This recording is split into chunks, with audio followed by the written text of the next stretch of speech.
Hello po sa ating lahat, Team EDSI. Kumusta? Sana ay nasa mabuti po kayong kalagayan. Naway patuloy po natin suportahan, syempre si Kalingap Rob, Kalingap Edu, para sa ganun nga po ay marami pa po silang matulungan. Syempre, pagdasal po natin na safe po sila palagi, napaka-importante po niya. Lalong-lalo na po na sila sa bakasyon po ngayon dahil yun na nga po ng birthday ni Kuya Val Santos Matuba. Yan na nga po noon dito ay nabash po si Edo dito noon kasi sabi nila di daw po deserving na Eds na bigyan ng napakaraming bigas. Unang-una sa lahat alam naman po natin na itong si Edo ay napakamasipag no, ang sipag po niyang scouter ni Kalingap Rob. Kumbaga napakarami na po natulungan ni Kalingap Rob na scout ni Eds, 'di ba? At kung napapanood nyo sa ads ay may mga tinutulungan po siyang mga, yung mga katubo ba yun?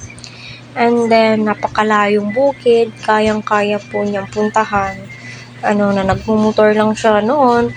Noon pa nga is nakabike pa yan si Eds, diba? Nagbabike pa siya hanggang nakabili ng motor. And then, kita naman po natin hanggang sa nakabili ng sarili po niyang sasakyan. So, para sa akin, hindi po kailangan na i-bash sa Eds dahil nga sinasabing marami na siyang kinikita. Doon na po tayo, tumutulong naman po si Eds, which is nakikita naman po natin. Updated po lagi ang kanyang mga live streaming. Para sa akin, hindi mo kailangan ipaliwanag yung sarili mo. Kung mahal ka ng mga tao, mahal ka.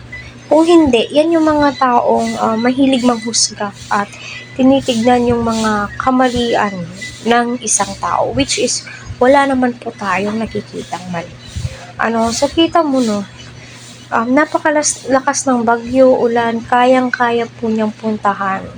Alang-alang sa mga tinutulungan po niya, di ba? Kaya para sa akin, hindi po deserve ni Eds na siya ay batikusin, di ba?